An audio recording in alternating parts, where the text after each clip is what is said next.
رسوله الكريم أما بعد فأعوذ بالله من الشيطان الرجيم بسم الله الرحمن الرحيم وما أمروا إلا ليعبدوا الله مخلصين له الدين حنفاء ويقيموا الصلاة ويؤتوا الزكاة وذلك دين القيم صدق الله العظيم۔ ارشاد باری تعالی ہے کہ وما امروا، نہیں وہ حکم دیے گئے، الا لیعبدوا اللہ،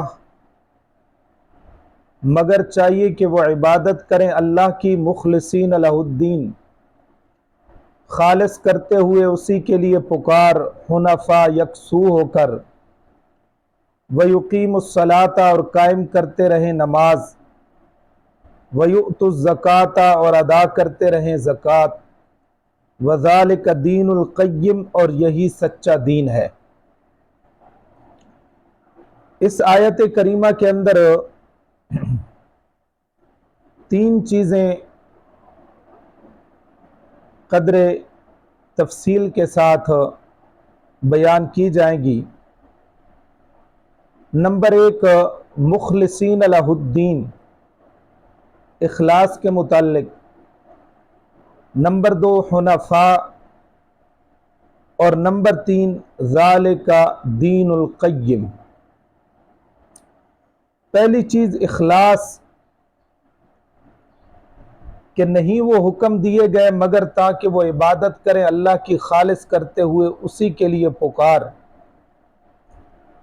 علامہ قاضی ثناء اللہ پانی پتی رحمۃ اللہ تعالی علیہ نے فرمایا کہ جن احکام کا حکم دیا گیا وہ اس لیے تھے کہ خلوص کے ساتھ اللہ کی عبادت کریں، اور اللہ کی عبادت اس طرح کریں کہ اپنے اعتقاد کو شرک سے پاک رکھیں، ان کے اعتقادات میں کسی قسم کے شرک کی ملاوٹ نہ ہو، نہ شرک خفی ہو اور نہ شرک جلی ہو، کسی قسم کا شرک جو ہے وہ ان کے اعتقادات میں شامل نہ ہو۔ احکام القرآن میں فرمایا گیا کہ اس آیت سے معلوم ہوتا ہے کہ عبادات میں نیت ضروری ہے، کیونکہ اخلاص جو ہے اس نیت کے بغیر نہیں ہو سکتا۔ تو اب اس آیت کریمہ سے یہ معلوم ہوتا ہے کہ عبادات کے اندر نیت کا ہونا ضروری ہے۔ جب تک انسان کی نیت نہیں ہوگی، چونکہ اخلاص کا تعلق انسان کی نیت کے ساتھ ہے، اب ایک آدمی جو ہے اس کی نیت بھی نہیں ہے تو اب اخلاص کیسے اس کے اندر آئے گا؟ تو عبادات میں نیت کا ہونا ضروری ہے، کیونکہ اخلاص بغیر نیت کے آ نہیں سکتا۔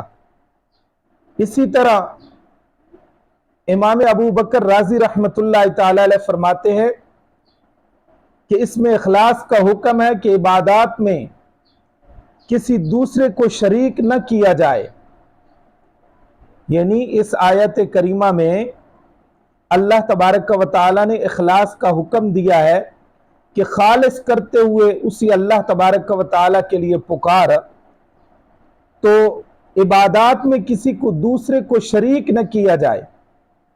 آگے لفظ حنفاء، تمام باطل مذاہب سے کٹ کر اللہ کی طرف یکسو ہو جاؤ۔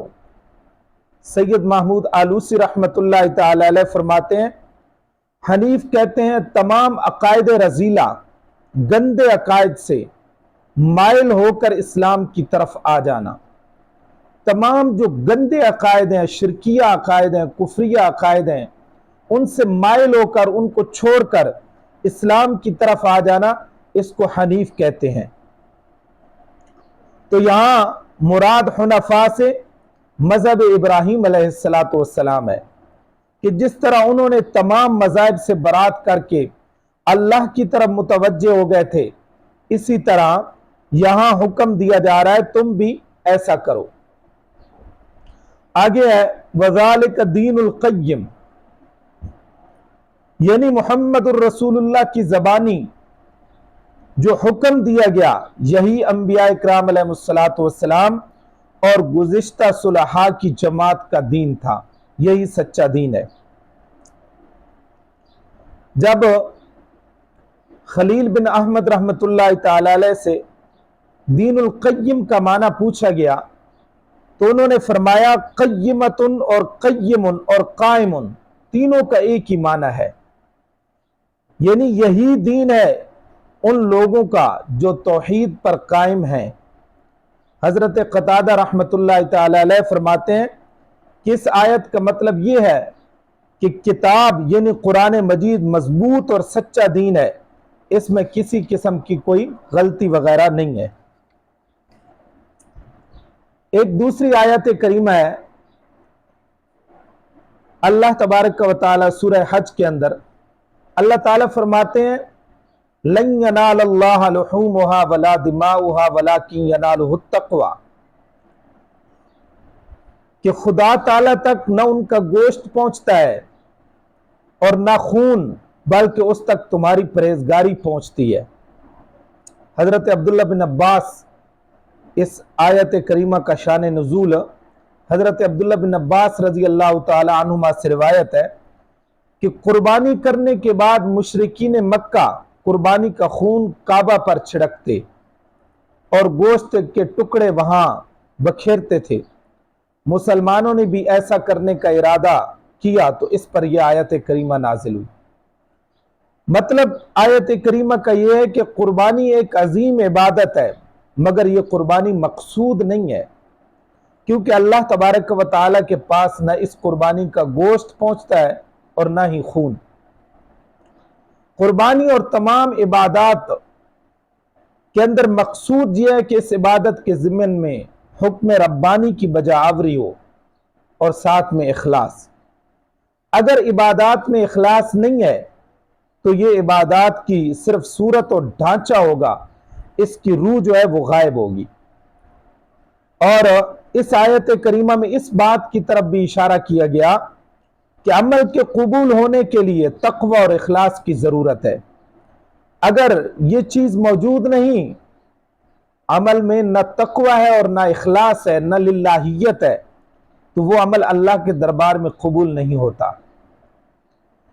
اب نیت کا تعلق چونکہ انسان کے دل و دماغ کے ساتھ ہے، اور کوئی یہ نہ سمجھے کہ میں نے قربانی کی یا کوئی عمل کیا تو اب اس کو کیا علم، انسان کو کیا پتا کہ یہ اللہ کی رضا کے لیے کر رہا ہے، یہ کسی کو دکھاوے کے لیے کر رہا ہے۔ تو چونکہ انسان نے اللہ کے دربار میں پیش ہونا ہے، اللہ کے ہاں حاضری ہونی ہے، تو انسان اس بات کو اپنے مد نظر رکھے کہ اللہ تبارک و تعالیٰ تو میرے ہر عمل سے واقف ہے۔ میں دنیا والوں کو دھوکہ دے لوں گا، استاد کو دھوکہ دے لوں گا، چکر دے لوں گا، مرید کو چکر دے لوں گا، پیر کو چکر دے لوں گا، لیکن اللہ تبارک و تعالیٰ کی ذات پاک کو تو کوئی دھوکہ نہیں دے سکتا۔ اس لیے اللہ تعالیٰ نے فرمایا قُلْ إِن تُخْفُوا مَا فِي صُدُورِكُمْ أَوْ تُبْدُوهُ يَعْلَمْهُ اللَّهُ، سورہ آل عمران۔ اللہ تعالیٰ نے فرمایا اے پیغمبر لوگوں سے کہہ دو کہ کوئی بات تم اپنے دلوں میں مخفی رکھو یا اس کو ظاہر کرو، خدا تعالیٰ اس کو جانتا ہے۔ اس آیت کریمہ کے اندر خبر دی جا رہی ہے کہ اللہ تبارک و تعالیٰ کی قدرت و علم کی کوئی انتہا نہیں ہے۔ اگر کوئی اپنے دل میں کوئی بات چھپائے، دنیا میں کسی کو بھی اس کی اطلاع نہ کرے، مگر وہ اللہ تبارک و تعالیٰ کے علم میں بات آ جاتی ہے، اللہ اس کو ضرور جانتے ہیں۔ اور جو بات لوگوں کے سامنے ظاہر کی جائے وہ تو بدرجہ اولا اللہ تبارک و تعالیٰ کی ذات جانتے ہیں۔ اللہ کے علم و قدرت میں